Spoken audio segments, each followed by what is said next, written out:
Alô, meus queridos alunos do primeiro ano do ensino médio da Escola Estadual Deputado William Andrade. Estamos iniciando agora o nosso PET 4, volume 4, na primeira semana de atividade. Na realidade, nós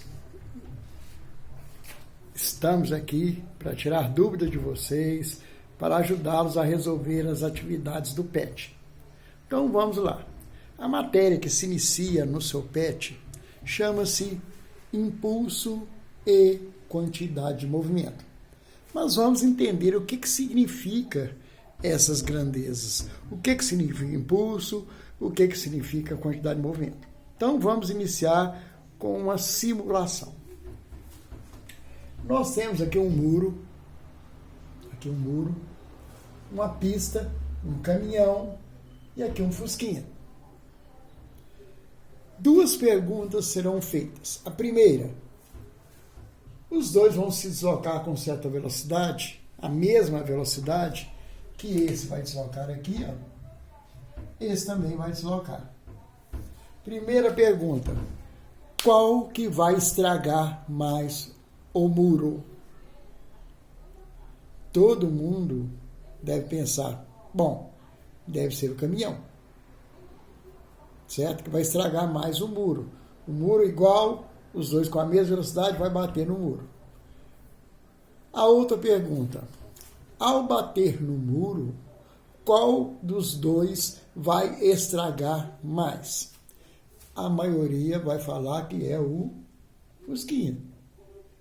O que é esse pensamento? Porque se esse tem massa muito grande, se ele bate com o muro, ele pode causar mais danos. Se esse tem massa pequena, vai causar menos danos. Mas olha, sempre quando tem uma batida, o carro de menor massa, às vezes, sofre muito mais dano. Às vezes ele bate e vai lá para longe. Mas às vezes não, a batida do carro que estava com maior velocidade era o carro de maior massa, e o de menor sofreu batida e sofreu um dano maior. Então começou-se, o pessoal que mexe com estradas, batidas, os peritos da polícia da estrada, eles começaram a analisar que às vezes a batida não é só devido à massa, é devido à velocidade do veículo. Então, ajuntando essas duas grandezas, massa, que é a quantidade de matéria do veículo, e velocidade, criou-se a quantidade de movimento. Então, a quantidade de movimento, que nós vamos simbolizar pela letra Q, é a massa vezes a velocidade. Se o corpo está parado, não tem velocidade, ele não tem quantidade de movimento. Então, Q significa quantidade de movimento, M é massa sempre em quilos e V, velocidade em metro segundo. Então, quando eu calculo a quantidade de movimento, é quilogramas vezes metro por segundo. Então, quantidade de movimento é uma grandeza criada relacionando massa e velocidade. Às vezes, um corpo tem muita velocidade e pouca massa. Ele vai ter a mesma quantidade de um outro que tem muita massa e pouca velocidade. Então, a quantidade de movimento é uma grandeza criada para relacionar massa e velocidade.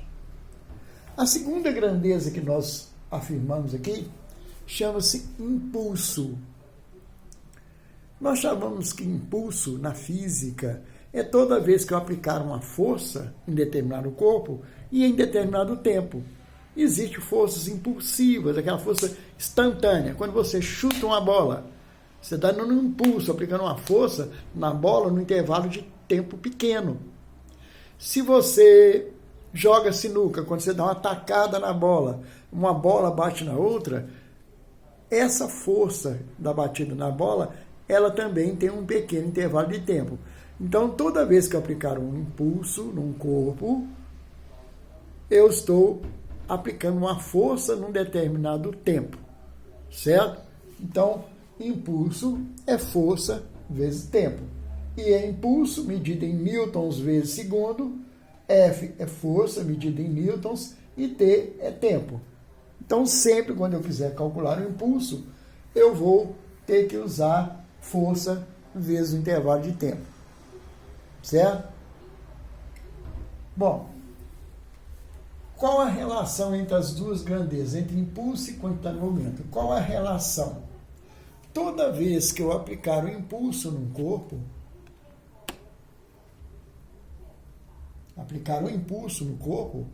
eu faço variar a sua quantidade de movimento. Por exemplo, se o corpo está parado, eu aplico com força nele, eu faço ele variar o seu movimento.